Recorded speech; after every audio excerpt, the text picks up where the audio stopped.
एक ऐसी लड़की थी जिसे मैं प्यार करता था।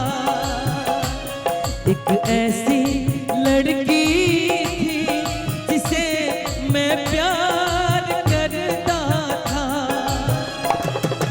कितनी मोहब्बत है मेरे दिल में, कैसे बताऊं उसे, कैसे बताऊं उसे।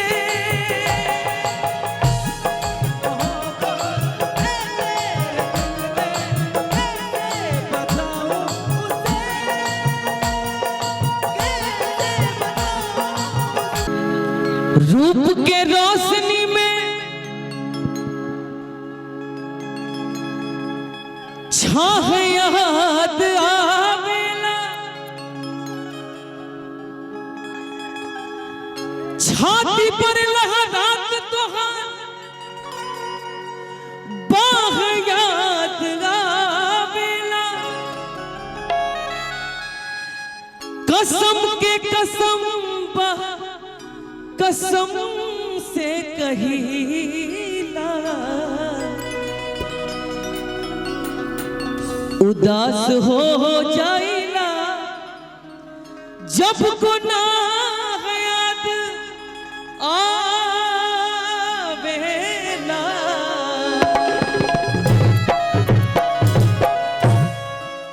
देखिए मार्केट में बहुत दिन से दो चार गो ही गाना ऐसन बा जो अमर बा। जैसे में पवन सिंह जी के एगो गाना रहे,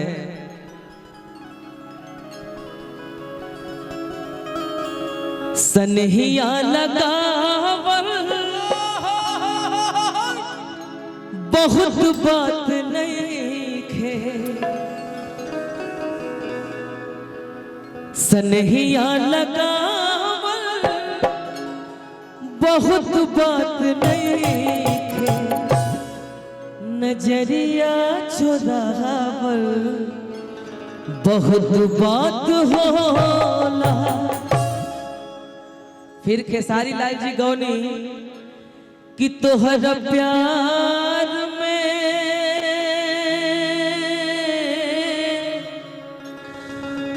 तोहरा प्यार में अरे पिटाइल बानी घर से,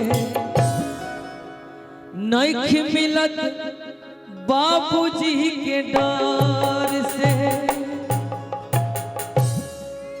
फिर आपके बगल के ही हैं उदित नारायण जी के नाम सुनले बनी सब है, उन्होंने एक गाना गाया था भोजपुरी में, गजब के रोग जवानी में दे गए अखियां, नींद नैना के चैन दिल से ले गए अखियां, नींद नैना के चैन दिल से ले गए अखियां। का कहे कितना दीवाना बा दिल से नहीं में, मन करे हम रही समाइल तोहरे बहिया में,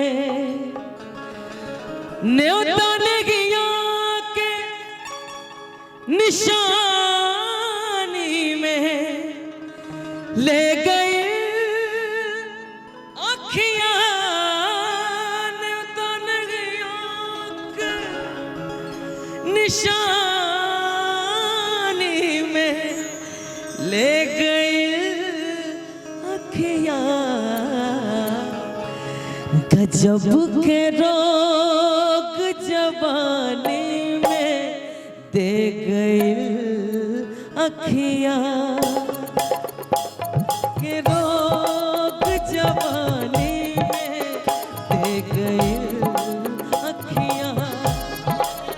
गजब के रोग जवानी में दे गई अखियां, गजब के रोग जवानी में दे गई अखियां, नींद नैनों के चैन दिल से ले गई अखियां, नींद नैनों के चैन दिल से ले गई अखियां।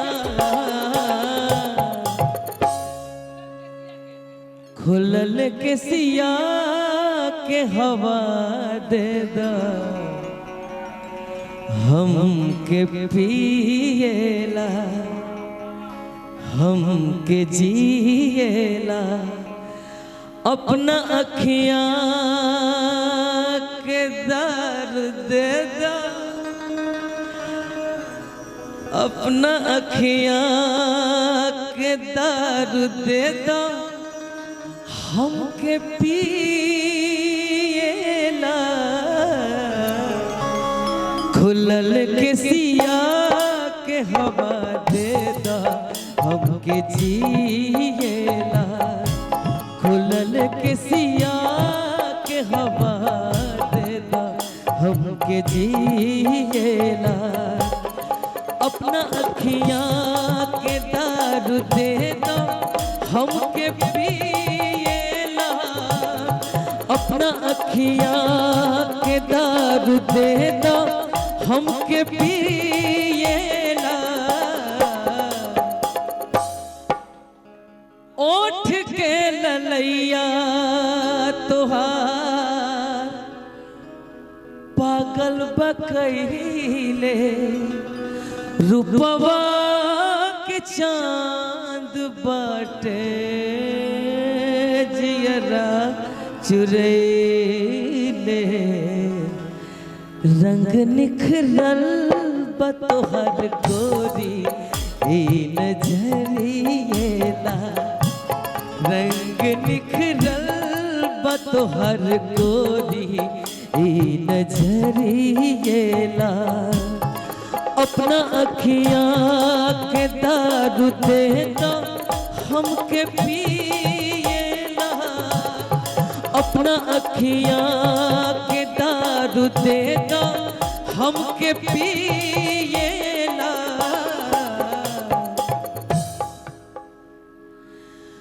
हो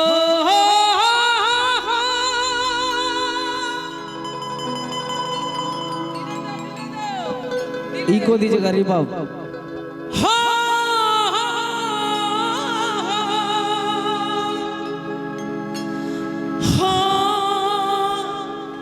हो हो हो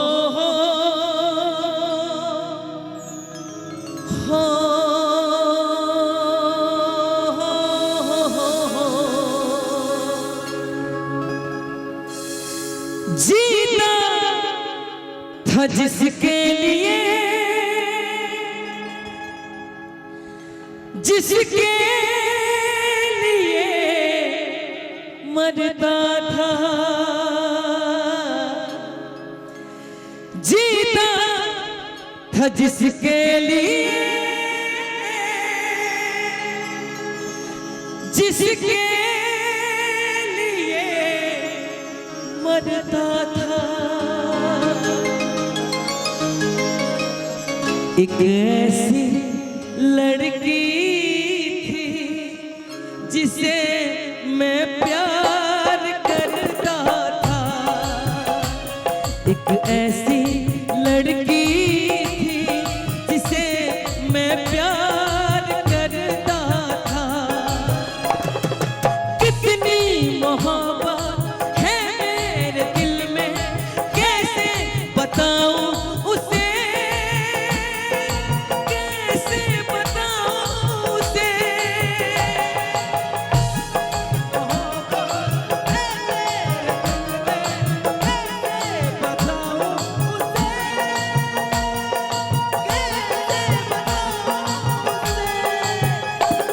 छुपाने से भी ना छुपेगी तेरी दास्तां,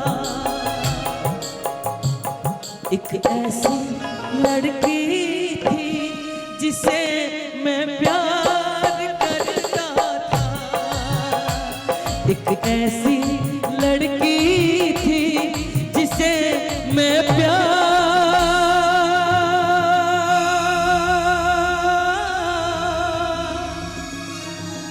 करता था।